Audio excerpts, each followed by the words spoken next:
Hey everyone, I thought we could do a hangout when I'm hanging out alone in my room and you are watching this sometime in the future. I have my coffee here.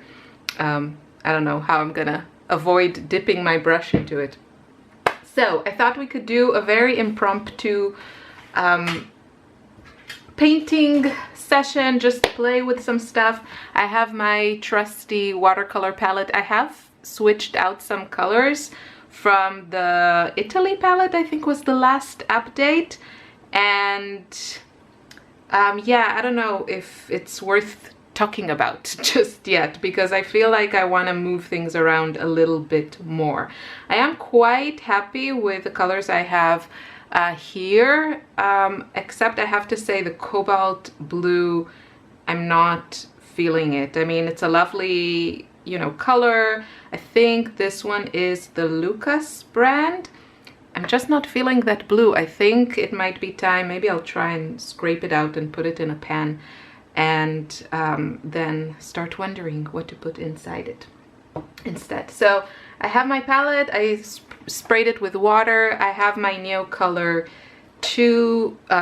1, which are water resistant, ready to go. That's how I'm starting my paintings these days. And right now I'm not really in the experimental mode, so I think I'll just go with what is working for me.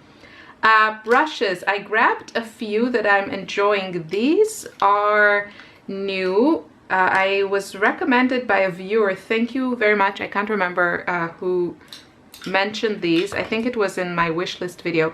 These are from Switzerland, and at least this, I think the person that sold it to me also makes them, I want to say. Wait, there we go. So these are the Fibonacci brushes, or Shimoni art by Fibonacci. And yeah, these are completely vegan, and you can see they have different shapes. I was mostly intrigued by the two that I actually managed to get, and some were out of stock. So this one is, first of all, it has a really cool shape, and this one, it says number 8, and you can see it has this, it's kind of like a dagger sword rigger type of brush. So it's slanted and elongated. It's lovely, but the one that I'm really loving, I mean, I have enjoyed them both, but this one is kind of what I always wanted for, yeah, this is the shape that I was looking for. And I bought a lot of brushes on the way, and I really enjoy some of them. One of the brushes that I thought was going to be this was my Pro Art sword. I love that brush. It's great for like expressive strokes, but this one is a real kind of, I don't want to say one and done brush, but I can see it replacing a round brush for a brush that can do, let's say, the majority of a painting in like one painting, if it's not like too big. So this is beautiful. This is number 10. I don't know, the number here is 2107, and you can see it has this kind of shape like a sword or a dagger. I'm not sure what they're called, and it's really beautiful.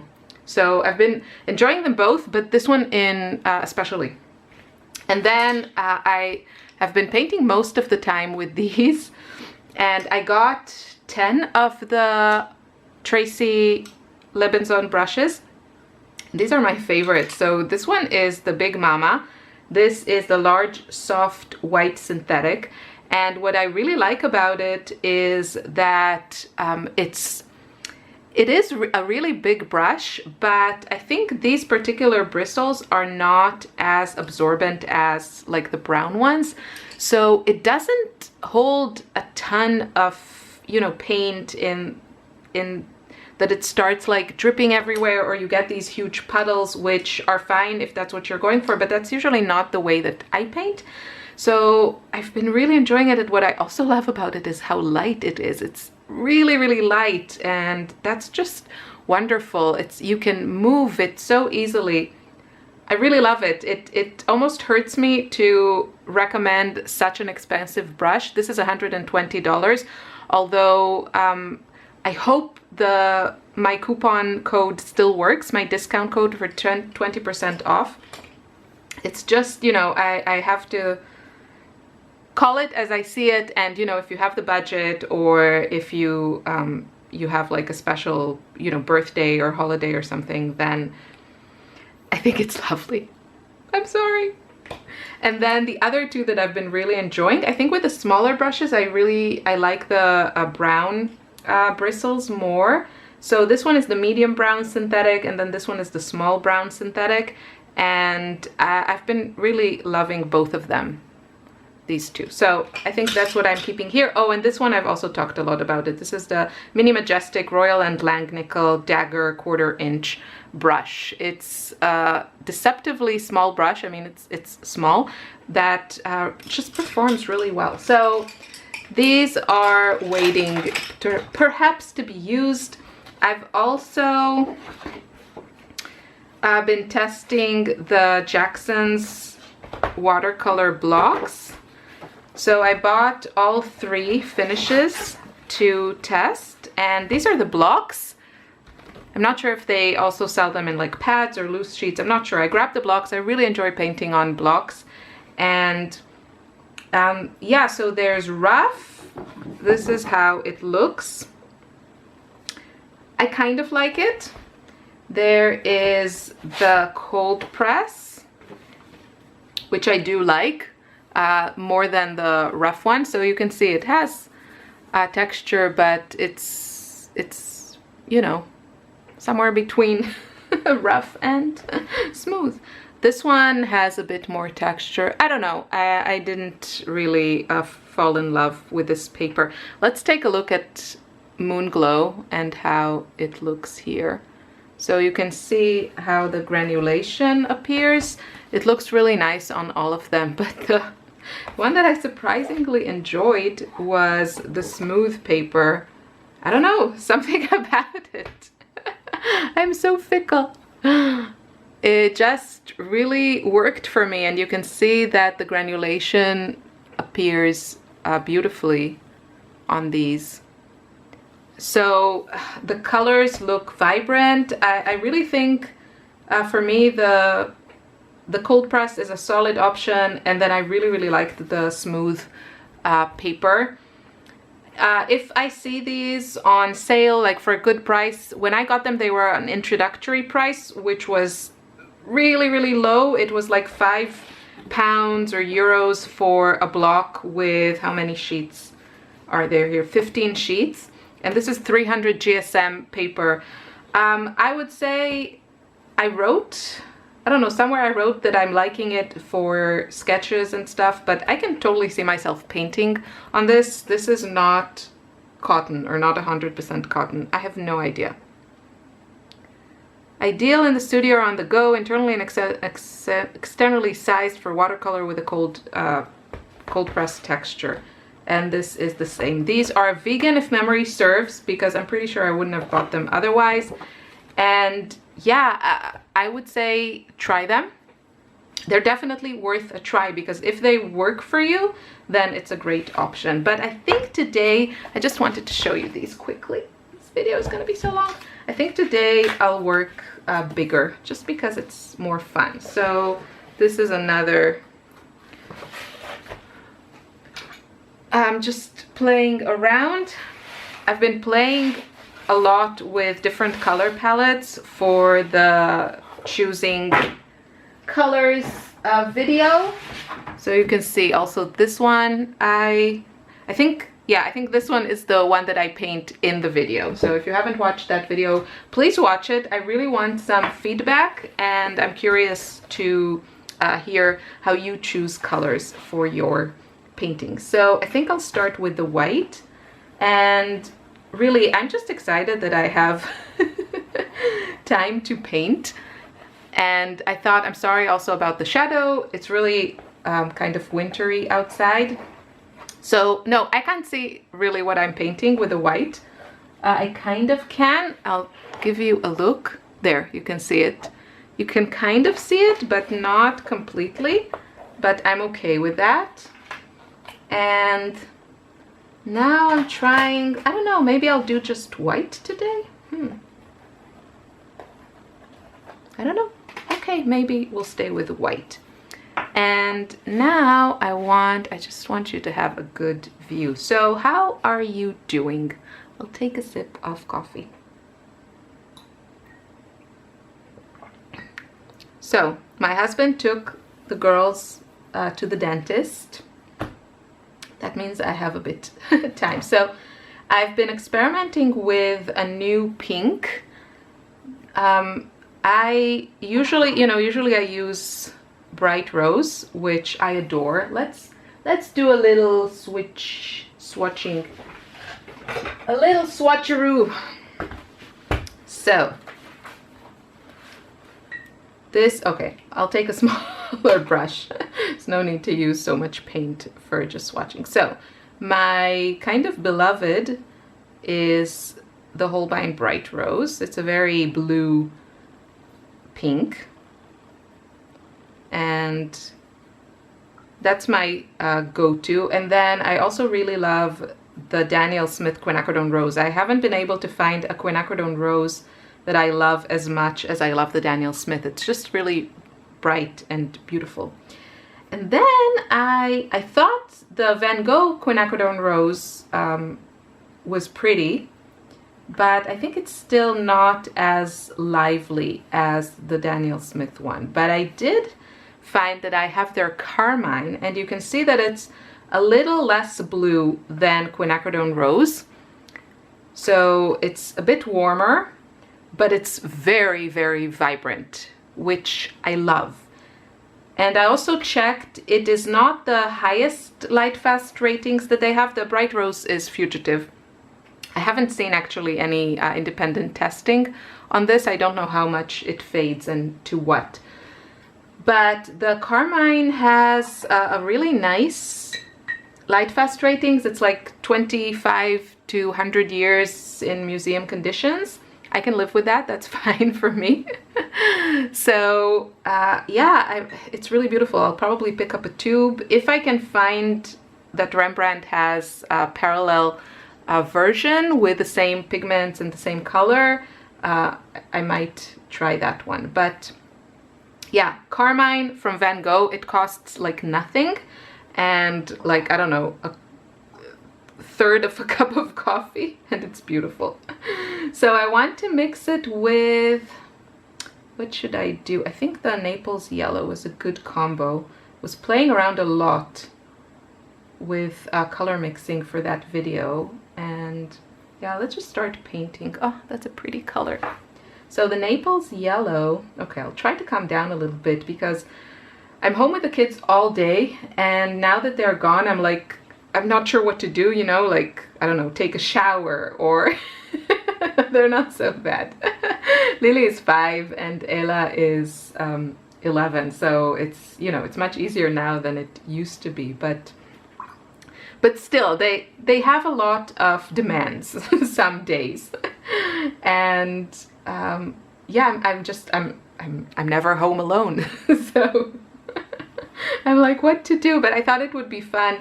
My videos recently have been very planned, and I thought it would be fun just to paint. So let me know if you also enjoyed this, if you want to see this more often, you know, just sitting down and painting, and yeah, unscripted, whatever happens, happens. So yeah, but I did really, really enjoy kind of writing and working on that choosing colors video. And I would love to know how, you know, what are your thoughts on the topic? If you kind of, you know, go with the flow, or if you also try to plan which colors to use in a painting. And I feel like the natural continuation, oh, I didn't tell you which paper this is. This is the Hahnemühle Cornwall cold press, which I'm loving, by the way. It's not cotton, and it doesn't behave like cotton, but it's very, very white. It has a beautiful texture that I really like, almost like, you know, fabric. And the watercolor just kind of puddles on it, which has been working really well for me. So you can see it doesn't really spread. Also because I have my Neocolor everywhere, which is also working for me because it keeps the watercolors contained. And I love it. I feel like it allows me to explore color, and you know, then each section has its own color and it doesn't just become a puddle. So I've been loving this paper. You can lift color very, very easily with this, which I don't mind, but you can see it's like super easy. You'll have, it's as easy when the paint dries.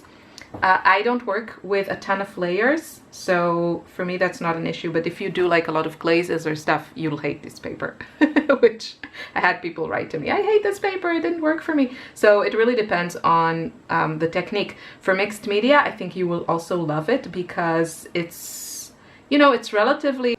Ooh, the camera cut me off. I love it when that happens. That means this video is getting long. Okay, so now I'm kind of okay with the initial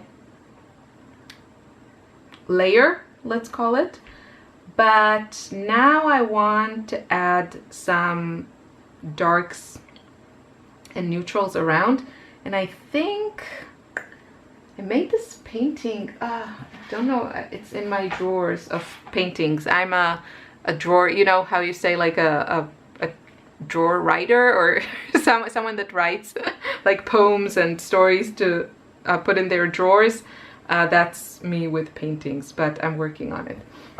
So I don't know, I made one painting that I really, really loved, my color story there, and I can't remember what it was. It was kind of warm, and maybe it had, I really love the dusk green, but I've been trying to, I'm really glad that the camera can also catch the palette, because as I was saying in the choosing colors video, many times I introduce new colors to a painting in a mixture with colors that are already in the painting. So I talk a lot about my process in my intuitive painting with watercolors course, which is really a kind of an in-depth course. And I like this, but I feel like I could go a bit deeper. So I can either add zoisite. Yeah, I like just a little bit deeper and bluer this green, the zoisite. You can see this is, you can't really see. This is the dusk yellow, and then this is the zoisite. Oops. And it's always good to spray your palette before you paint, before you start, a few minutes, to get everything going. And this is what's going on in my palette, is very usual, and that's how I like it. I start with kind of the main cleaner mixes of just two colors, or the main kind of more analogous colors, and then when I move to the outside, I start adding more muted colors, and then I also start getting all kinds of interesting neutrals and semi-neutrals in my palette, which, you know, I want people to look at my paintings and also wonder a bit, you know, how did you get to this color? These colors are so special. And I already want to show you, like this, for example, this area. This, I think if you looked at this, I don't know if you'd be able to tell, oh, this is zoisite mixed with carmine mixed with Naples yellow. And that's what I love. These are exactly the neutrals and semi-neutrals that I love. And you'll get that only if you mix your own colors. And you know, some artists let everything mix on the paper, and I did that for a while, and it definitely, you know, works for some, but it didn't work for me. And I just didn't feel like, I don't know, this is working much better for me. So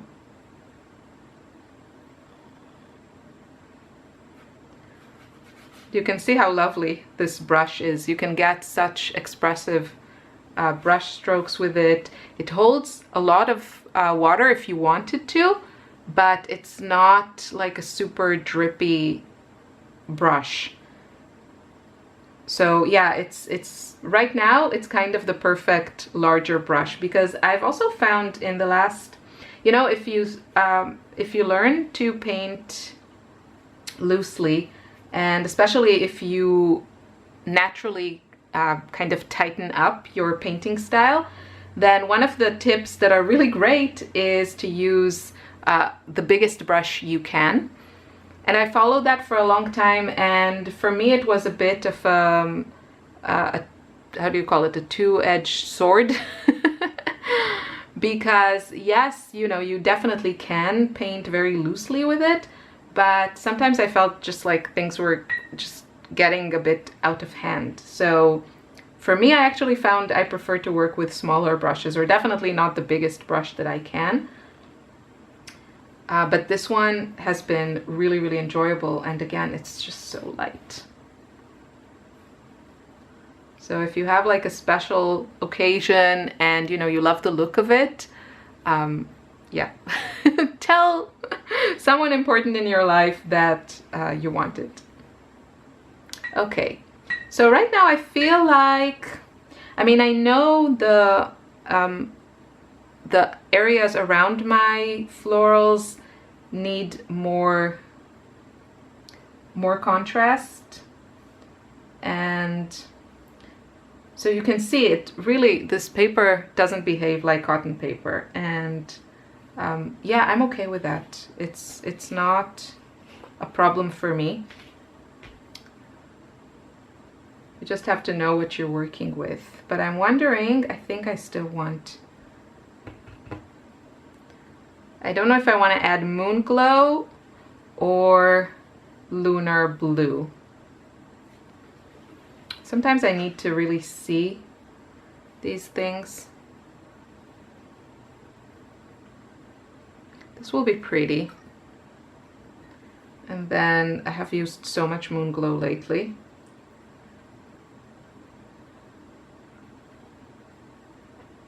Usually I would say moon glow, but today I'm feeling that lunar blue. So again, I'm not going to go with it pure, but I'm going to add it to my palette and kind of see what happens. And then maybe add a little bit. You can see what's going on. The pink wants to take over, which I like. So now I can grab, I'll take a smaller brush, because now I don't want things to go crazy. Which one should I take? Okay, I'll take this one. Let's do this one. And I'm going to grab the lunar blue and mix it with the carmine. And it's giving me this really beautiful violet. I prefer violets more on the pinkish side. So this is definitely heavier on pink. And then I can just kind of add more darkness and depth, maybe even to the center. But just for the center, I really want kind of maximum effect, and maybe just next to the yellow, because purple and yellow are complementary colors, and I'm happy to kind of draw the eye to those areas. And since I added also, I want a pop of color. So now, you know, when I have a bit of the background, I can see that, you know, my blooms are very flat. And that's why I'm just like building up the color. But I'm also using what I have, that first initial layer, as a guide, let's say, for like which colors to add. So here they are more warmer. So I'm just going to mix more Naples yellow and Carmine until I reach a shade that I like. And you can see, because of the Naples yellow, I mean, these are not as transparent. They're a lot more saturated. I'm blending it a little bit. Can also maybe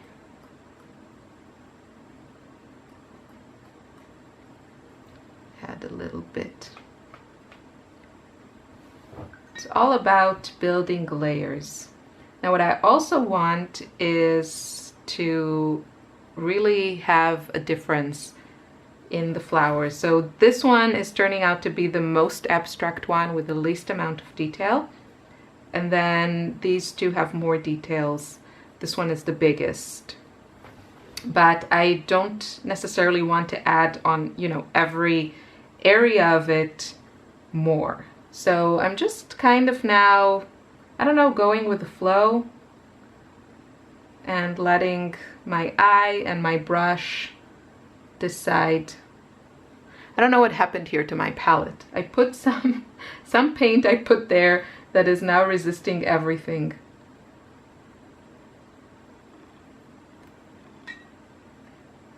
I just want to show you again what this paper does with granulating colors. This is one of the reasons that I love it. I mean, it's very hard to get kind of flat, you know, darks or neutrals, or when you mix them from such beautiful colors and then use such a beautiful paper. So again, this absolutely, I completely understand this paper is not for everyone, but it's just lovely. So I mixed a little bit of the lunar blue into, I don't know, all the greens that I have here. The palette is starting to be a mess, but because it's all colors that I, you know, used, it's not a ton of colors. How many do I have? 1, 2, 3, 4, 5. Really? That's it? 5? 1, 2, 3, 4, 5. Really? 5? Yeah, so I feel kind of comfortable mixing everything. Oh, I think I added a little bit of buff titanium. Okay, so 6. That's a very respectable number for someone like me. So you can see this carmine is super intense. I'm really excited about it. It's definitely one of my monthly favorites. I have, I'll show you. I have this palette.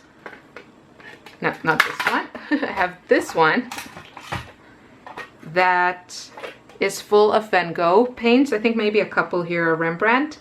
And I paint with my daughter with this palette all the time because they're beautiful and it's fun for her and it's fun for me. And I had here the carmine. Let's look at the, I think this one is the quinacridone rose from, I think so, from Van Gogh.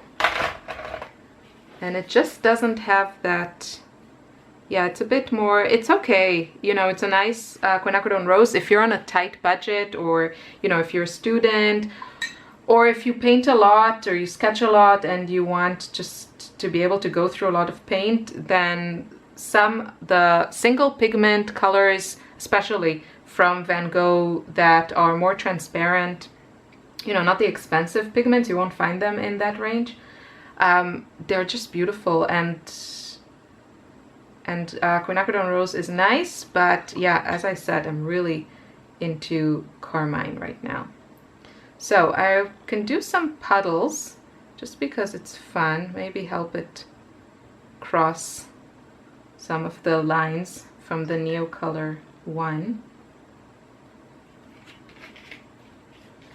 And it's getting a bit too intense. So it's kind of, I feel, a bit throwing off the whole balance here. But I also know that I can very easily lift it, so it's not a problem.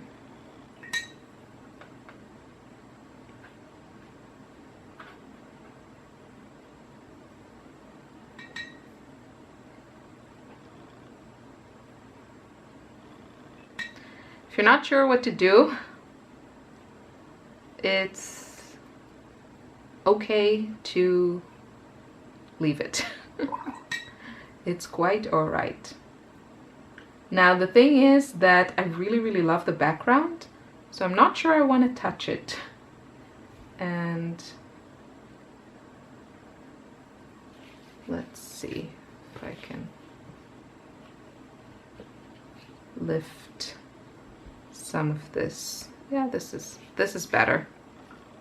Now I have also found that sometimes I end up just at the end using a transparent yellow, even if for like a lot of the mixes, like a lot of these like peachy pinky colors, I use Naples yellow, which is opaque or semi-opaque, I can't remember, but sometimes it just adds a little pop when I add transparent yellow. So I do that sometimes.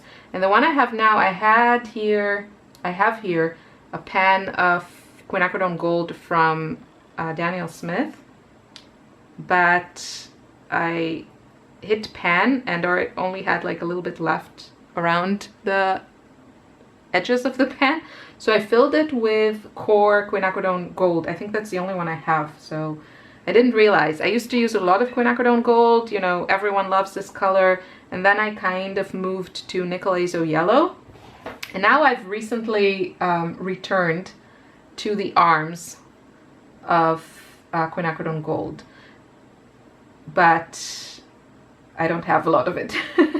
So my Daniel Smith tube is finished or almost finished, so I used the core one. And the nice thing with core is that, you know, let's do a demo. Let's see.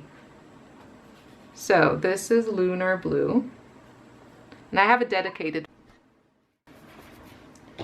Okay, I wanted to show you the core. Again, my camera cut me off. I have no idea when. So if you're not familiar, this is what core does to pretty much most paints.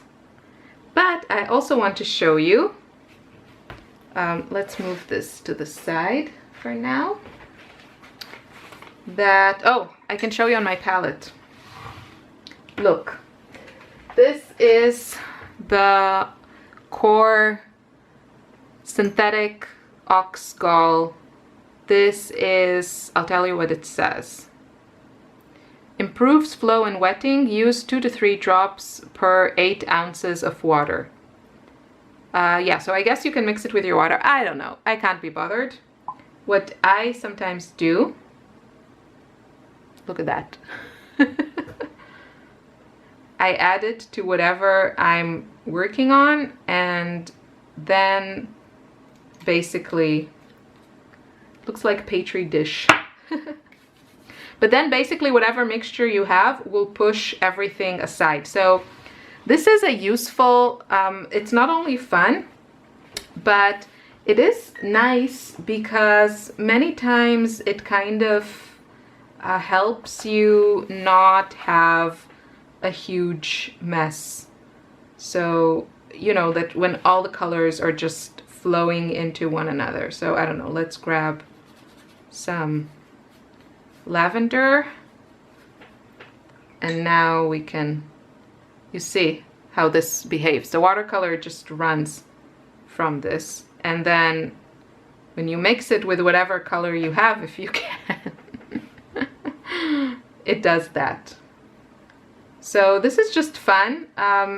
You know, you can figure out if it works for you. to use it. I think it can be quite useful. You can see for painting clouds, if you know you didn't, well, actually you can plan whatever you want, and you don't have to not badly plan your paintings, but you can see you can paint like a ultramarine sky and then mix some gray and kind of put in your clouds. Okay, the results can be quite, you know, unpredictable, but I think you understand when I'm saying that this is a very useful possibility. So for example, if you know you're doing pink flowers and you want to do a yellow center, so I don't know how this will work, but yeah, it still pushes it like crazy. But let's take some of just the core paint that all have that ox gall in them, and you can see how the yellow just, I mean, I applied the pink pretty heavily here, but you see. So you can just have a lot of fun with these. But yeah, you don't need to buy the core paints. You can buy the synthetic ox gall from Core and mix it with whatever you're working. Look, it cleans your palette. I'm just laughing because we were, I don't know, you know how you just fool around when you're sitting at the dinner table, and I think we were watching like some annoying commercials on TV, and then we started doing commercials for water, you know, like water, drink and don't die, or whatever. And my youngest Lily got really excited about it, I think mostly by everyone's reaction. She's like, neues Wasser für Kopfschmerz und Halsschmerz. And she says like, new water for headaches and tummy pains and throat pain and everything. New water. Okay. I've been spending a lot of time with my kids. So I think we'll stop here for today. I don't want to do too much editing. I really hope that you kind of painted along with me. And this is not finished. It's, I think it's a great start, or not even a start. It's probably 80% done, but it needs some contrast, which I still have to think. I have several ways that I enjoy kind of adding contrast or detail, and you know, one of them is like to come in with some expressive strokes, or yeah, that's one of my favorite ways. Or I might go in with the pastels or pencils again. So we'll see. But yeah, it definitely needs more of something.